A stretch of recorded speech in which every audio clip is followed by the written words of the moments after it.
I have just refused for the third time to see the prison chaplain. I lay on my back, I can see the sky, and there is nothing else to see. I put my hands behind my head, gaze up, and wait. The fact that the verdict was read out at 8 p.m. rather than at 5, that it was given by men who changed their underclothes, and was credited to so vague an entity as the French people, all these facts seem to deprive the court's decision of much of its gravity. Yet I could but recognize that from the moment the verdict was given, its effects became as cogent, as tangible as, for instance, this wall against which I was sitting, pressing my back to it. I thought of freedom, my mind flooded with a wild, absurd exultation. It was stupid to let my mind get away from me like that. But still, one can't be sensible all the time. I always began by assuming the worst. My appeal was dismissed. That meant, of course, I was to die. Sooner than others, obviously. But it's common knowledge that life isn't worth living anyhow. Still, somehow this line of thought wasn't as consoling as it should have been. Once you're up against it, the precise manner of your death has small importance. Don't be alarmed. You don't usually come at this time.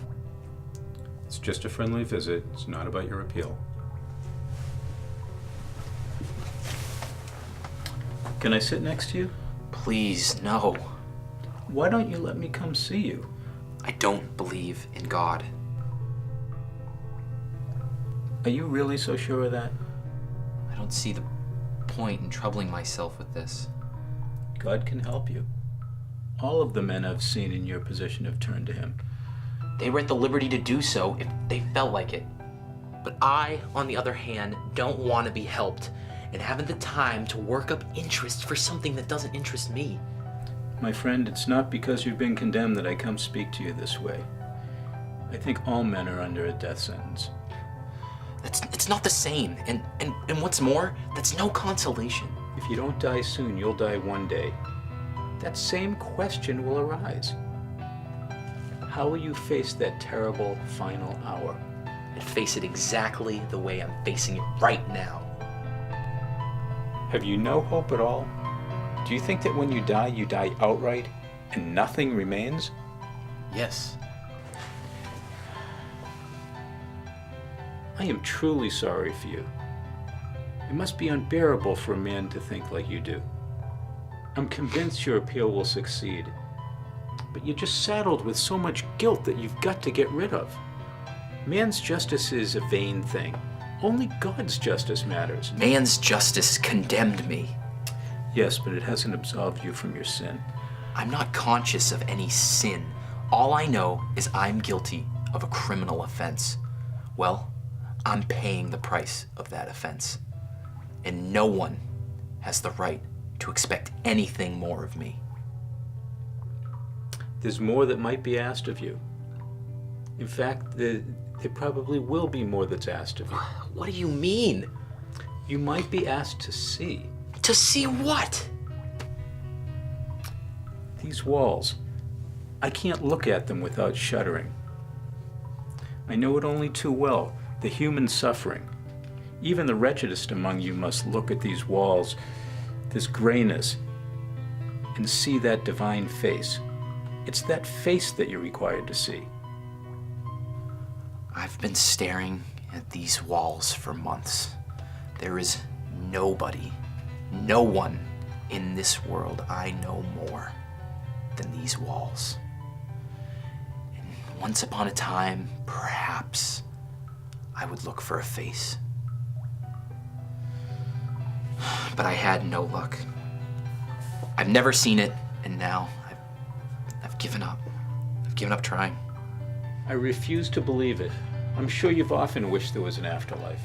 Of course, everybody has that wish sometimes, but it has no more importance than wishing to be rich or to swim fast. It's in the same order of things. How do you picture life after the grave? A life in which I can remember this life on Earth. That's all I want. I've had enough of your company. very little time left, and I'm not going to waste it on God. Why don't you address me as father? You aren't my father. Quite the contrary, you're on the other's side. No, my son. I'm on your side. You just don't realize it because your heart is hardened. But I shall pray for you. Don't waste your prayers on me. It's better to burn than to disappear. It may look like my hands are empty, but I'm sure of myself, sure of everything, far surer than you, and sure of this life and the death that is coming. And what does that mean? That all of this is leading up to this moment? This dawn, tomorrow's, or another day's, to justify me? With death so near, I felt ready to start life all over again. It was as if that great rush of anger had washed me clean, emptied me of hope, and gazing up at the dark sky, spangled with its signs and stars, for the first time, I laid my heart open to the benign indifference of the universe. For all to be accomplished, for me to feel less lonely, all that remained to hope was that on the day of my execution there should be a huge crowd of spectators, and that they should greet me with howls of contempt.